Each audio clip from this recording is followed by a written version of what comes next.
আসসালামু আলাইকুম ওরহমতুল্লাহ। কী অবস্থা সবার, কেমন আছেন সবাই? সবাইকে আমন্ত্রণ জানাচ্ছি নতুন একটা ভিডিও দেখার জন্য। আজকে আমরা পুকুরে তেলাপিয়া মাছ রান্না করতেছি। অসম্ভব মজার মাছ, আর তেলাপিয়া মাছ কিন্তু আমার ভীষণ পছন্দের। তো আমাদের রান্নাটা কিন্তু অলমোস্ট ডান, একদম হয়ে আসছে। আজকে আমি অবশ্য গ্যাসের চুলায় রান্না করতেছি, মাটির চুলায় না। আর গ্রামে আসার পরে আসলে সব কিছুই ভালো লাগে, আর তেলাপিয়া মাছও তার মধ্যে অন্যতম। এটাও খুব ভালো লাগছে খেতে।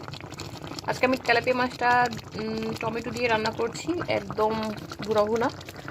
আর একদম শেষের দিকে যেহেতু রান্নাটা, আমি অলরেডি ধনিয়া পাতাও অ্যাড করে দিয়েছি। আর শীতকালীন যে কোনো জিনিস রান্নাই আসলে ধনিয়া পাতা ছাড়া জমেই না, অসাধারণ খেতে লাগে।